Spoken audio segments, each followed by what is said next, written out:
A'udzubillahi minasyaitonirrajim.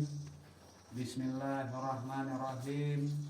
Bismillahi tawakkaltu 'alallah. La haula wala quwata illa billahil aliyyil azim. Assalamualaikum kepada seluruh umat manusia di dunia. Saya di sini berbicara atas perintah Allah untuk menyampaikan kebenaran yang datang dari Allah untuk keselamatan seluruh umat manusia di akhir zaman ini. Sebelum saya menyampaikan berita-berita tersebut, saya akan melakukan mubahalah atau sumpah diri.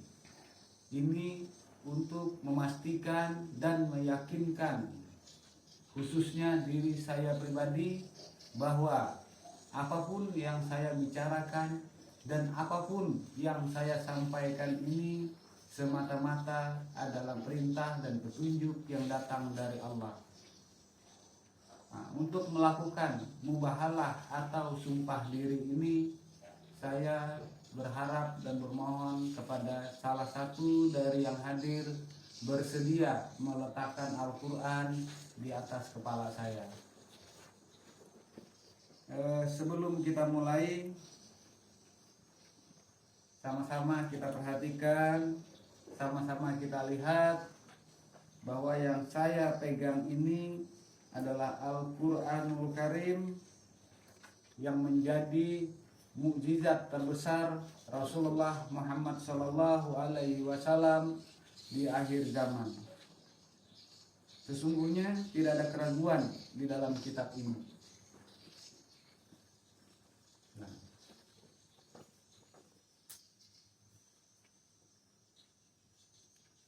A'udzubillahi minasyaitonirrajim. Bismillahirrahmanirrahim. Demi Allah, saya bersumpah bahwa saya hanya menyampaikan yang datang dari Allah, kebenaran yang datang dari Allah, berita yang datang dari Allah, yang untuk disampaikan kepada seluruh umat manusia di dunia, untuk menjadikan keselamatan bagi seluruh umat manusia di dunia apabila mereka mau mengikuti dan mentaati petunjuk Allah yang saya sampaikan ini. Demikian. Apabila saya melakukan kebohongan, apabila saya menyampaikan ketidakbenaran dan mengada-adakan segala sesuatu yang datang dari Allah, mengada-adakan dan mengatasnamakan Allah, sungguh laknat atas diri saya dunia dan akhirat. Amin. Itulah mubahalah yang telah saya lakukan, sumpah yang telah saya lakukan, yang menjadi dasar dan menjadi rambu-rambu atas diri saya ketika saya menyampaikan ini semua. Seperti yang kita ketahui dan kita pahami, azab Allah amatlah pedih. Tidak ada satu manusia pun di dunia ini yang ingin mendapatkan azab dari Allah. Begitu juga dengan diri saya. Saya berani melakukan sumpah ini, mubahalah ini semata-mata karena saya yakin dan saya percaya bahwa apa yang saya terima dan perintah yang saya dapatkan ini memang sebenar-benarnya perintah dari Allah. Karena perintah-perintah yang seperti ini apabila saya laksanakan, maka itulah keselamatan untuk saya. Tetapi apabila tidak saya laksanakan, maka kecelakaan atas diri saya.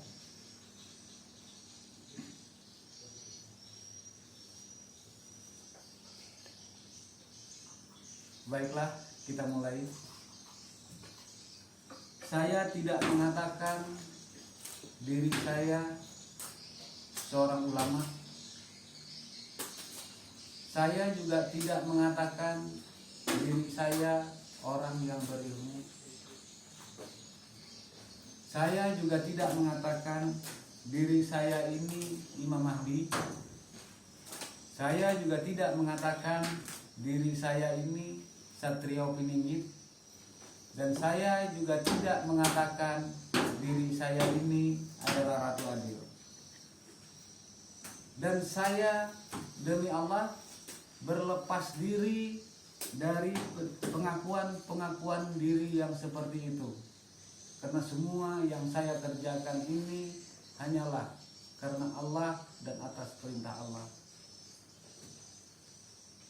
Karena ini bukanlah sebuah ramalan, makanya saya berani bersumpah atas nama Rabb saya dan Rabb seluruh umat manusia, bahwa yang saya sampaikan ini memang sudah perintah dari Allah dan merupakan tugas dan kewajiban yang Allah berikan kepada saya untuk saya sampaikan kepada seluruh umat manusia.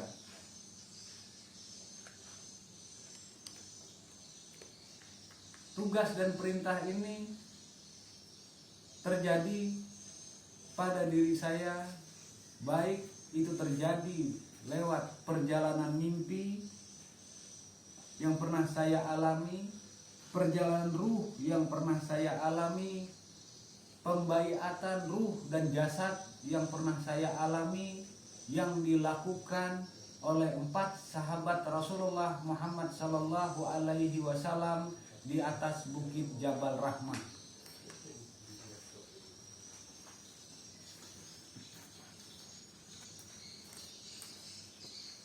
Semua ini mulai saya laksanakan setelah proses-proses yang terjadi dalam diri saya sejak saya remaja. Mimpi-mimpi yang saya alami sejak saya remaja terus berlanjut sampai saat ini. Dan di tahun 2015, ini saya singkat ceritanya karena ada episode lain, nanti akan saya ceritakan perjalanan saya, perjalanan ruh saya, dan perjalanan batin saya, perjalanan hati saya. Di tahun 2015, Rasulullah Muhammad Sallallahu Alaihi Wasallam mengajarkan kepada saya metode untuk mencari Rasul dalam diri atau sejatinya diri.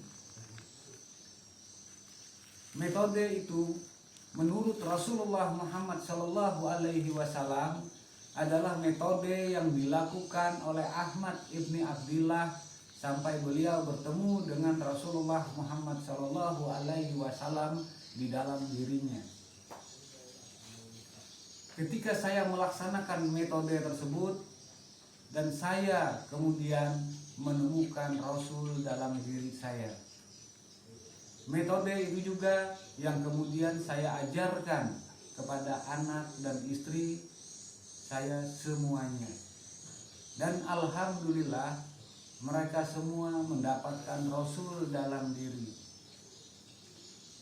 Ketika kami semua sudah mendapatkan Rasul dalam diri, serentak di dalam kolbu kami mendapatkan perintah yang sama, yaitu untuk melakukan penyegelan di seluruh wilayah Nusantara, yang mana wilayah Nusantara ini merupakan salah satu dari sisi Baitullah yang 4. Karena sama-sama kita pahami bahwa Baitullah itu mempunyai 4 sisi. Sisi pertama disebut dengan Mikot Yamani. Sisi kedua Mikot Iraki. Sisi ketiga Mikot Sami. Dan sisi keempat, yang mana sisi keempat ini di sisi yang di situ ada Hajar Aswad, di situ ada Hijir Ismail, dan di situ ada Maqam Ibrahim yang searah dan segaris lurus dengan wilayah Nusantara. Tugas penyegelan ini datang dari Allah Subhanahu wa Ta'ala kepada kami yang sudah mendapatkan Rasul dalam diri. Kenapa wilayah Nusantara wajib disegel? 4 sisi Baitullah, 3 sisi seperti yang kita saksikan sekarang ini telah porak-poranda. Sesungguhnya kalian akan dihancurkan dengan cara menghancurkan sisi-sisi Baitullah. Itu kata Rasulullah Muhammad sallallahu alaihi wasallam. Dan yang terjadi, bagaimana dengan Mikot Yamani? Bagaimana dengan Mikot Iraki? Dan bagaimana dengan Mikot Syami? Tidak ada tempat yang aman, tidak ada daerah yang aman kalau kita berbicara tentang 3 Mikot ini. Satu-satunya Mikot yang masih aman, damai adalah Mikot berdarah atau wilayah Nusantara. Perintah dari Allah untuk melakukan penyegelan wilayah Nusantara dengan tujuan apabila suatu waktu musuh-musuh Allah ingin menghancurkan wilayah Nusantara seperti mereka menghancurkan Mikot-Mikot yang lain, maka musuh-musuh Allah itu akan berhadapan dengan tentara Allah yang ada di langit dan di bumi. Selain melakukan penyegelan, kami juga melakukan ruqyah. Di tempat-tempat kami melakukan penyegelan, yang tujuan dari ruqyah tersebut adalah untuk memerangi syaitan-syaitan di dalam diri.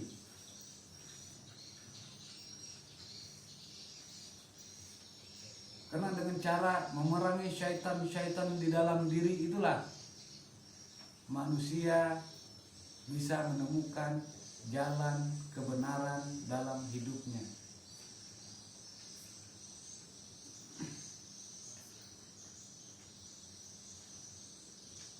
Dan kami berkeliling di wilayah Nusantara untuk melakukan penyegelan-penyegelan tersebut.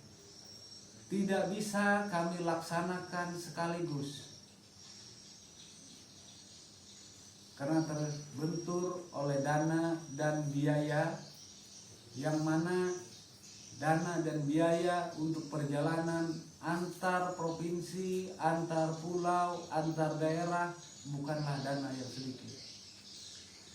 Kami melangkah dengan seadanya. Ketika ada dana kami bergerak, ketika tidak ada dana kami berusaha. Alhamdulillah sebagian besar telah selesai kami kerjakan.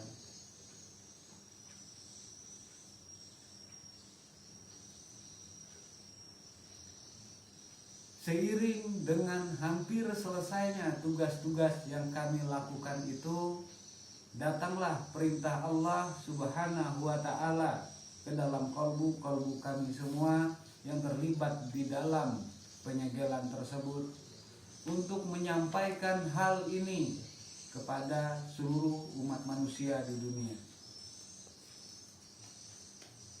Perintah untuk mengumumkan ini dan menyampaikan ini kepada seluruh umat manusia di dunia terjadi pada tanggal 8 November 2023.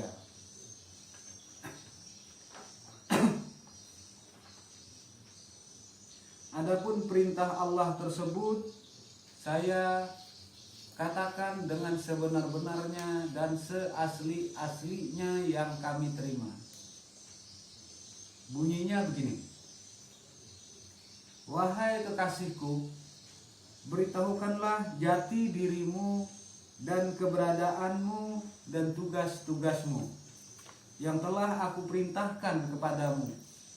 Janganlah kamu dan orang-orang yang bersama kamu takut akan ditimpa sesuatu yang buruk, karena mereka itu urusanku.